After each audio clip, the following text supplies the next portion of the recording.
여러분 안녕하세요. 여러분과 산업위생 끝까지 함께하는 전나훈입니다. 자, 이번 시간은요. 우리 CBT 과목별 빈출 문제. 자, 1과목부터 한번 풀어보도록 하겠습니다. CBT로 이제 우리가 시험이 전면 바뀌면서 이 문제은행식을 대비하는 가장 좋은 방법은 뭐냐? 그 빅데이터 안에 굉장히 많은 비율로 들어있는 그 유형이 있다라는 거예요. 문제 유형. 그 문제부터 먼저 해결을 하면 우리가 안정적인 점수 맞을 확률이 굉장히 높아지는 거죠. 그래서 자, 여러분들의 시간을 줄여드리기 위해 가지고 자, 빈출 문제 같이 한번 풀어보도록 하겠습니다. 자, 너무너무 중요한 문제들이니까요. 제가 뭐 이 문제들은 중요하다라는 얘기를 덧붙이지는 않겠습니다. 가보겠습니다. 산업안전보건법상 다음 설명에 해당하는 건강진단의 종류 파악하는 거예요. 자, 설명이 나와 있는데 특수건강진단 대상 업무에 종사할 근로자에 대하여 배치 예정 업무에 대한 적합성 평가를 위해서 사업주가 실시하는 건강진단. 자, 특수건강진단 대상 업무에 종사할 근로자가 배치 예정 업무에 대한 이 두 가지로 끝내야 되는 거죠. 자, 그럼 뭡니까? 그렇죠. 배치 건강진단이 되겠습니다. 자, 그래서 건강진단 대상 업무인데 이 근로자가 배치 예정이다. 그러면 적합성 평가하기 위해서 배치 건강진단 실시해야 되겠고요. 자, 나머지 건강진단도 한번 살펴보도록 하겠습니다. 일반 건강진단은 모든 근로자들은 사업주가 주기적으로 이 건강진단을 실시를 해야 되겠고요. 자, 그 다음에 특수건강진단 같은 경우에는 이런 유해인자에 노출되는 업무, 그 다음에 그 유해인자가 특히나 특수건강진단 대상 유해인자죠. 자, 그리고 근로자 건강진단 실시 결과 직업병 유소견자로 판정받거나 이 직업병에 관련된 유해인자에 대해서 건강진단이 필요하다. 라고 이런 소견이 있는 사람은 특수건강진단을 해야 되겠고요. 자, 그 다음에 배치전 건강진단은 아까 우리가 잡았던 내용이고요. 그리고 수시건강진단 같은 경우에는 특수건강진단 대상 업무로 인해 가지고 이런 질환들이 나타날 수 있죠. 건강장애를 의심하게 되는 증상을 보이거나 이런 의학적 소견이 있으면 근로자가 이 사업주가 이 근로자에 대해서는 수시로 건강진단을 해야 되는 거. 요게 이제 수시 건강진단이 되겠습니다. 자, 이렇게 정리하시고 넘어가겠습니다. 육체적 작업 능력, 우리 PWC 알려주고 여기에 지금 작업 대사량 그리고 휴식 대사량을 알려줬습니다. 그리고 적정 휴식 시간은 얼마냐 물어봤네요.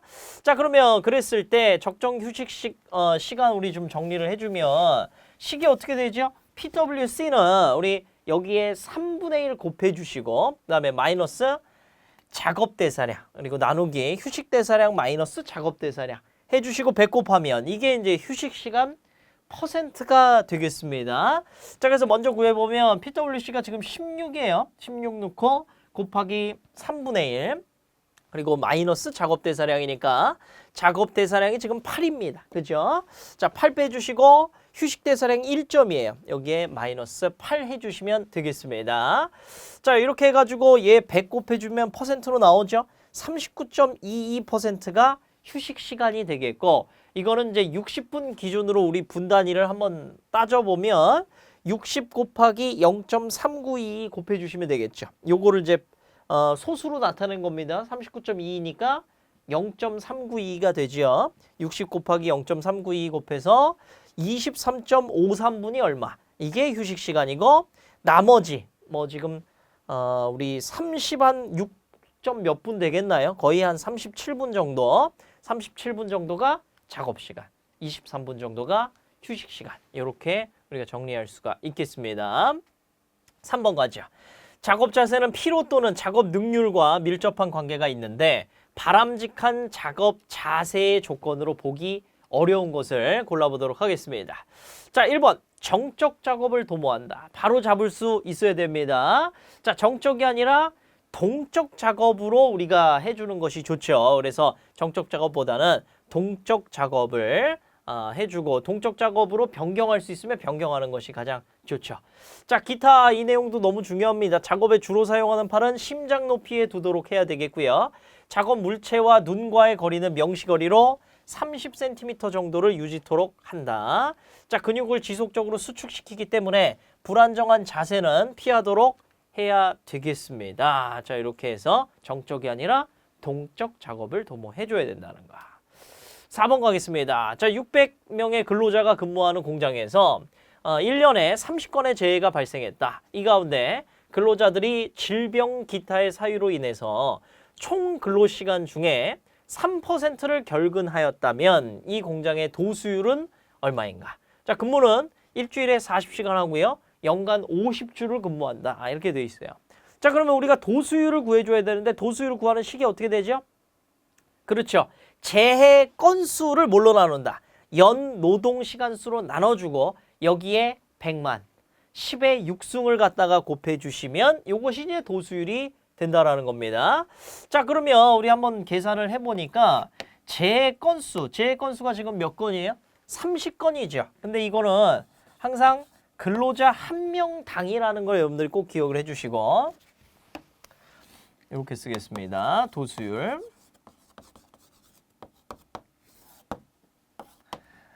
자, 재해 건수가 30인데 이건 한 명 기준으로 해야 되니까 여기에 근로자 수 600으로 나눠주겠습니다. 자, 그럼 한 명당 재해 건수가 나오죠. 자, 그 다음에 연 노동 시간 수인데 일주일에 40시간을 근무를 하세요. 일주당. 근데 1년은 몇 주다? 연간 50주. 이거는 지금 연간 재해 건수로 지금 우리가 계산을 했으니까 얘도 마찬가지로 연간으로 해야 되겠죠? 해서 50주. 자, 해주시면 얘는 재해 건수 나누기 연 노동시간이 됐고 여기에 10의 6승 곱해주시면 도수율 나오겠습니다. 자, 이거 계산하니까 얼마 나온다? 이게 대략적으로 25.77 이렇게 산출할 수가 있겠습니다.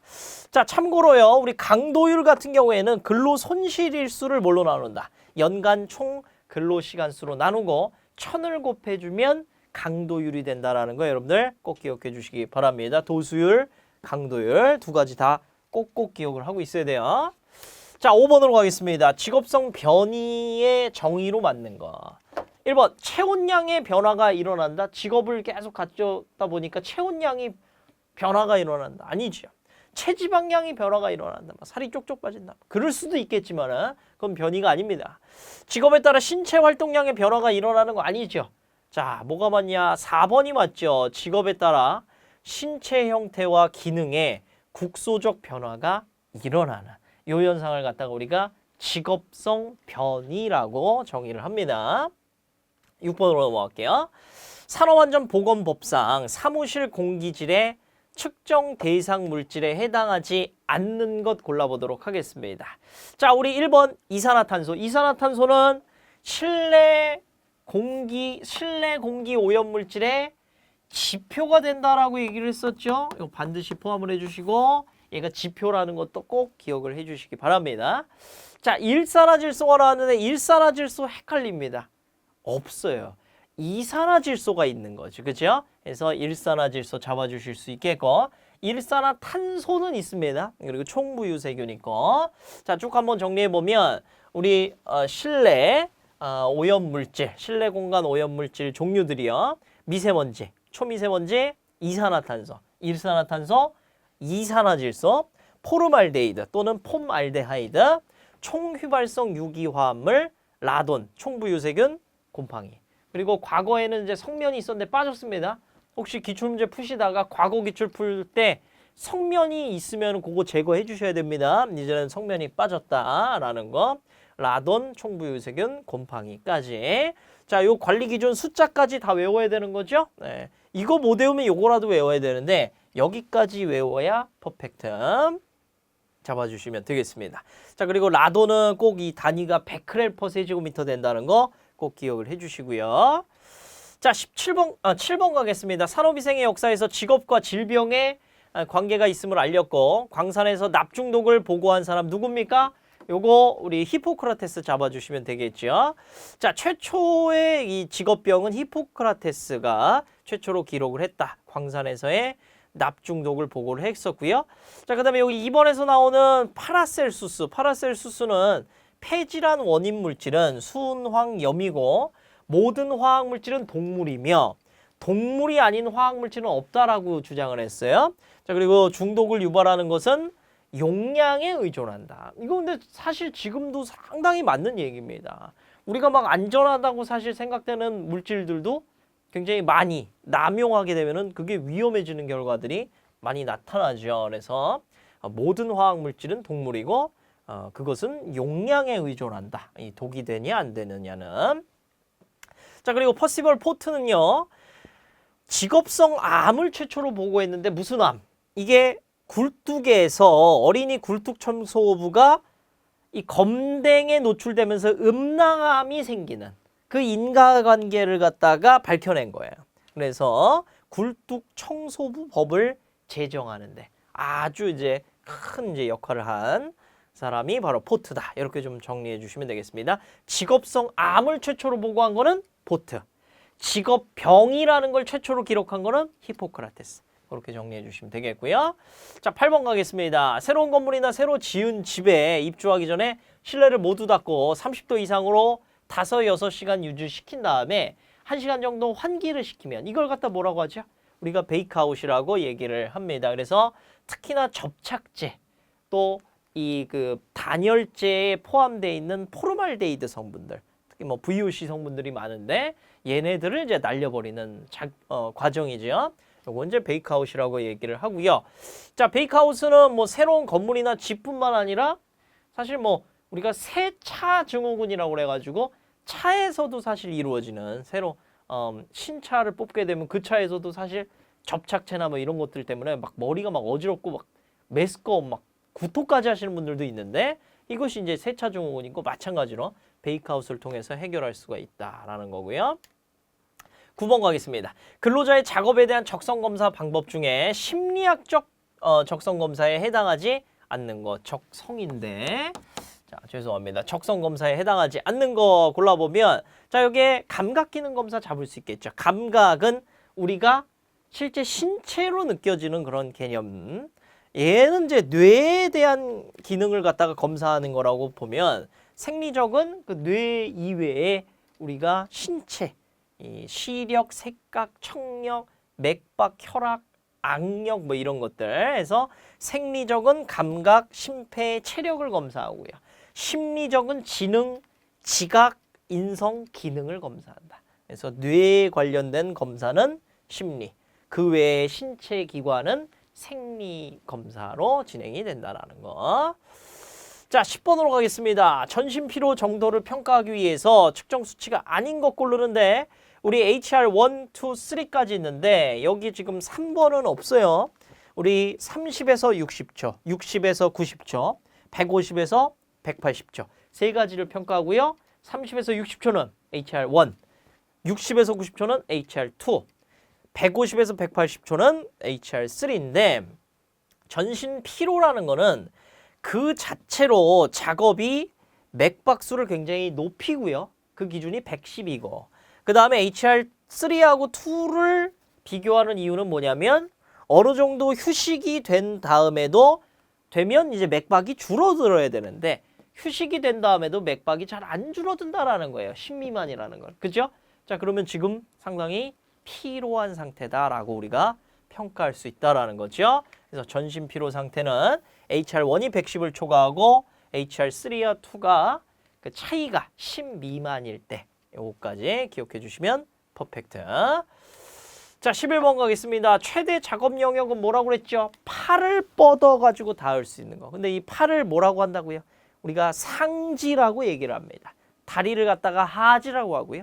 팔을 상지라고 할 수가 있어요. 그래서 상지를 뻗어서 닿는 작업 영역, 이것이 최대 작업 영역이었고 그 다음에 우리가 전박이라고 하죠. 또는 하박이라고 얘기를 하는데 여기 지금 여기 상박이 있고 여기 팔꿈치부터 아래 손까지가 하박이 되는데 이 하박을 움직여서 닿을 수 있는 영역이 정상 작업 영역이다. 정리했습니다. 자, 팔을 뻗어서 상지를 뻗어서 닿는 작업 영역은 최대 작업 그리고 이 하박 또는 하박 또는 갑자기 또 기억 안 나네요. 전환, 하박 또는 전환을 뻗어가지고 닿는 영역. 이 영역이 이제 정상 작업 영역이 되겠습니다. 자, 12번 가죠. 사고 예방 대책의 기본 원리 5단계에 대한 내용 순서대로 나열을 해보면 어떻게 되죠? 우리 조직부터 시작해서 그 다음에 사실 발견, 분석 평가 요 순서로 가는 거죠.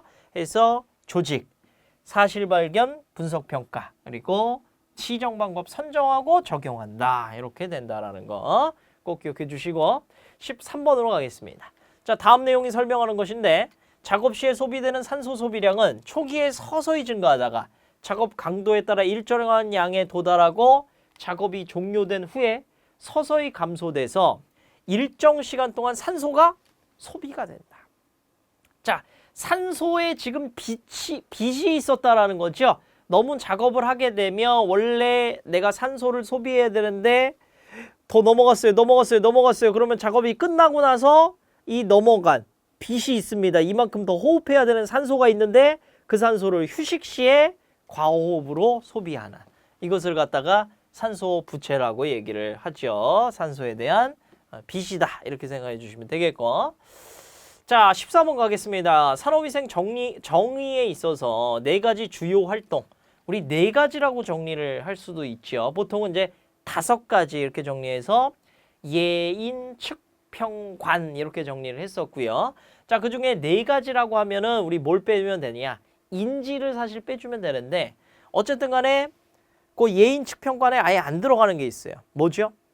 보상이 지금 안 들어가지. 그죠? 예인, 측평, 관, 예측, 인지, 측정, 평가, 관리 정리해 주시면 되겠습니다. 15번 갈게요. 혐기성 대사에 사용되는 에너지원이 아닌 것 잡아보자. 자, 혐기성 대사에 사용되는 에너지원 아닌 건 뭘까요? 우리 그 운동 좋아하시는 분들은 혐기성 대사 언제 해야 되냐면 웨이트 운동할 때 막 그런 무산소 근력 운동할 때 이것이 혐기성 대사를 쓰는 대표적인 형태인데 자, 웨이트를 하면 우리가 뭘 하려고 하는 거죠? 근육을 더 늘리려고 하는 거예요. 근데 혐기성 대사를 했는데 근육을 생성해주는 우리 단백질이 소모가 된다. 근손실이 일어난다. 그러면 이거 웨이트를 왜 합니까? 그죠? 그래서 우리 혐기성 대사를 할 때는 이 단백질이 소모가 안 됩니다. 그래서 이제 근육 키우는 거 좋아하시는 분들은 유산소를 막 너무 많이도 안 하죠. 왜 그러냐면 반대로 호기성 대사를 해버리면은 단백질이 사용이 되기 때문에 물론 바로 사용되진 않지만 어쨌든 단백질 소모, 근손실의 우려가 있어요. 자, 그렇기 때문에 단백질은 호기성 대사 시에 사용되는 에너지원이고요. 혐기성 대사 시에는 뭐 포도당, 글루코겐, 크레아틴인산, 아데노신 3인산 이거를 줄여서 ATP라고 얘기를 하죠. 얘 줄여서 CP라고 얘기하고 자, 이런 것들이 이제 사용된다. 여러분들 정리해 주시면 되겠고요. 호기성 대사는 뭐 이거 포함 플러스 단백질까지 다 쓴다라고 보시면 되겠습니다. 자, 우리 16번으로 넘어가죠. 산업 피로에 대한 대책으로 맞는 거. 이거 스포가 잠깐 돼버렸는데 맞는 것인데 자, 커피, 홍차, 엽차, 비타민 B1은 피로 회복에 도움이 된다. 도움 되죠, 그죠? 1번 맞겠습니다. 그래서 1번만 맞고 2번, 3번, 4번 틀리다라는 건데 자, 2번부터 보니까요. 피로한 후에 휴식 시간을 여러 번으로 나누는 것보다 한 번에 휴식하는 것이 효과적이다. 장시간 휴식하는 것이 여러 번 나누는 것보다 효과적이다. 아니죠. 반대로 여러 번 나누어서 휴식할수록 좋다라고 말씀을 드렸었고 그 다음에 3번은 우리 앞에 문제에서도 풀었던 건데 정적인 작업으로 전환하면 안 되죠. 오히려 움직이는 작업, 동적인 작업이 돼야 됩니다. 자, 4번 신체 리듬의 적응을 위해서 야간 근무는 연속으로 7일 이상 하면 큰일 나요. 최대 2, 3일 그리고 권장은 2, 3일이고 최대 3일을 넘기지 않도록 해줘야 된다라는 거. 자, 17번 가겠습니다. 다음 중에 실내 공기 오염에 따른 영향을 나타내는 용어와 가장 거리가 먼 것. 세차 증후군도 사실 이 접착제 때문에 거기서 흘러나오는 VOC, 포르말데히드 요 물질 때문에 문제가 생길 수 있다라는 거죠. 실내 공기 오염 포함이 되는 거고요. 화학물질 과민증. 요것도 사실 실내에서 배출되는 어떤 화학물질 때문에 계속 노출이 되면 우리 몸이 피부나 어떤 기관들이 아주 민감해진다라는 거죠. 그러면서 작은 농도에도 질환으로 발현되는 형태가 화학물질 과민증이었었고요. 그 다음에 헌집증후군은 이거는 너무 말 그대로 집이 오래됐을 때 배수관이나 벽지나 또는 기타 천장이나 바닥에서 뭐 곰팡이라든지 너무 습해갖고 레지오넬라균이라든지 자 뭐 기타 뭐 악취 물질이라든지 이런 물질들 때문에 인체가 위협을 당하는 형태가 이제 현집증후군이었죠. 자 그러면 스티븐스 존슨 증후군만 해당이 안 된다라는 건데 얘는 뭐였습니까? 얘는 약물에 의해서 발생하는 급성 피부 질환. 그러니까 실내에서 발생하는 그런 형태는 아닌 거죠. 잡아주시면 되겠고 18번으로 가겠습니다. 물질안전보건 자료의 작성 원칙에 관한 설명으로 틀린 것. 자, 다 맞는데 지금 4번 보시면 각 작성 항목은 빠짐없이 작성돼야 되고 부득이 어느 항목에 대한 관련 정보를 얻을 수 없는 경우에는 작성란에 해당 없음이에요? 아니죠. 여기에 자료 없음 이렇게 된다라는 거. 그래서 이런 식으로 문제를 바꾼다. 특히 법과 관련된 것들은 자, 이런 식으로 바꾼다라는 거 기억해 주시면 되겠습니다. 자, MSDS는 뭘로 작성? 영어로 뭐 이런 식으로 바꾼다라는 거예요. 그래서 특정 그 키워드들 잘 체크하면서 읽어주시면 되겠고요. 자, 19번 가겠습니다. 우리 면분진 발생 공정에서 면분진의 농도가 자 2시간은 2.5, 3시간은 1.8, 또 3시간은 2.6으로 발생을 했는데 이때 시간 가중 평균 노출 기준 환산값 그러니까 TWA를 물었습니다. TWA는 뭐죠? 우리가 근로시간이 원래 기준은 몇 시간이에요? 8시간 기준이죠. 그래서 8시간 기준으로 이 농도는 얼마가 됐을지 그 평균값을 나타내는 환산값을 얘기하죠. 자, 그래서 8시간 기준으로 우리 TWA 계산을 해보면 자, 한번 띄워보겠습니다. 자, 시기 8시간 기준으로 우리가 환산을 해야 되기 때문에 8시간 중에 지금 2시간이 2.5로 해서 8분의 2 곱하기 2.5 플러스 자 8시간 중에 3시간은 1.8, 8분의 3 곱하기 1.8 플러스 또 3시간이 2.6, 8분의 3 곱하기 2.6 해가지고 얘를 다 더해주시면 자 8시간 우리 기준의 평균 노출 기준 환산값이 나오는 거죠. 2.28. 그래서 2번으로 잡아주실 수가 있겠고요. 자 마지막 문제 풀고 마치겠습니다. 산업위생의 목적과 가장 거리가 먼 것. 자 산업위생의 목적에서 우리 딱 잡아야 되는 게 뭐다. 산업위생은 왜 이 학문이 발전을 하고 시행이 되고 있는 거죠? 그렇죠. 이거는 작업, 환경을 갖다가 개선을 해준다라는 거예요. 자, 그래서 근로자의 어떤 것들을 예방? 어떤 질병 같은 것들을 예방하고요. 특히 무슨 질병?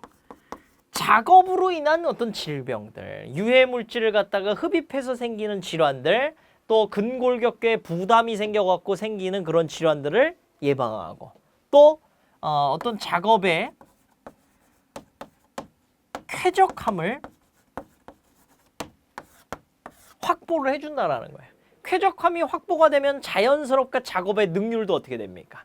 올라가지, 그죠? 그래서 산업위생이라는 건 뭐다? 작업 환경을 개선하는 거다, 한마디로. 자, 그래서 작업 환경 개선하기 위해서 우리가 어떤 것들을 했습니까? 오염물질이 있으면은 이게 지금 기준치를 초과하는지 아니는지 판단을 해보는 거고, 측정 분석을 통해 갖고 확인해 봐야 되고, 그 다음에 작업장에 오염 가스들이 농도가 높아진 우려가 있다 그러면 환기를 통해 갖고 노출을 낮추고, 또 근로자들이 오염물질에 노출되거나 작업 환경이 안 좋으면 작업의 어떤 환경을 개선을 해주고, 이런 역할들이 다 산업위생의 목적 여부가 되겠죠. 자, 그런데 여기서 지금 틀린 거 잡아보면 1번 좋습니다. 건강 유지 증진, 작업 능률 향상. 2번 근로자들의 육체, 정신, 사회적 건강 유지 증진 맞겠죠. 3번 작업 환경 및 조건으로 발생한 질병을 진단하고 치료한다. 항상 치료라는 단어가 나오면 이건 땡이에요. 산업위생에서는. 산업위생은 뭐까지 한다? 작업 환경을 개선하는 거고, 이미 질병이 있던 거를 치료하려면 병원에 가야 되는 거예요.